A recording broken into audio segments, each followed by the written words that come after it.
Buju, wago shindagu minawa migizi, indo dame gazagasqua jimekag indun jiba.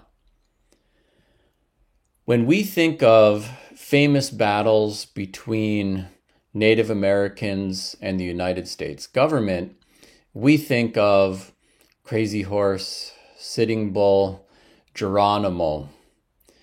But the fact of the matter is, the United States government was applying military force to subjugate Native people and relocate them to reservations well into the 1900s. And there are a number of chapters in that saga that a lot of Americans know very little about.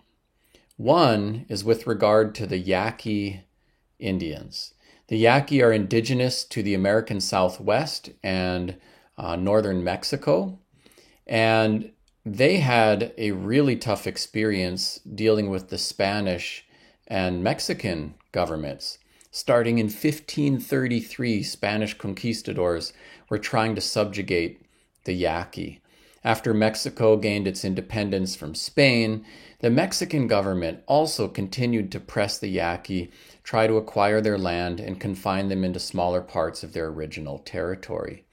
While that was going on, right up until World War I, some of the Yaqui would come across the border into the United States to seek refuge, sometimes to look for food and to resupply, and then go back to Mexico.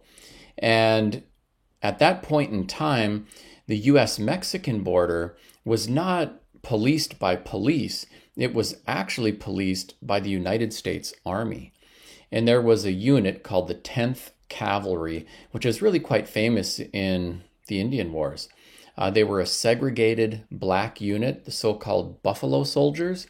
And it was quite common for the US government to try to get people from one community of color to go fight people from another community of color. At the end of the Civil War, these are some of the only jobs available to Black Americans. So in any event, a detachment of the 10th Cavalry spotted a group of Yaqui Indians in Arizona and fanned out on horseback, trying to push them into a thicket and get them to surrender.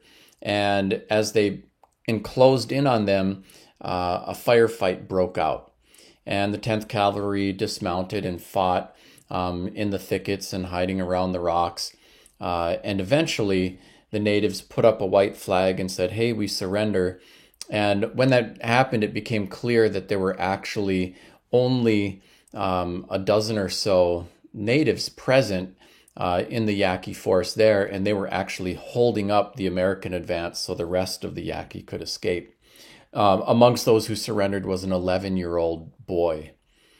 As one of the chief of the group who was present declined to hold up his hands, they forced him to, and most of his intestines spilled out through a gaping wound as he had been shot, and the shot had actually caught his ammunition pouch and ignited it.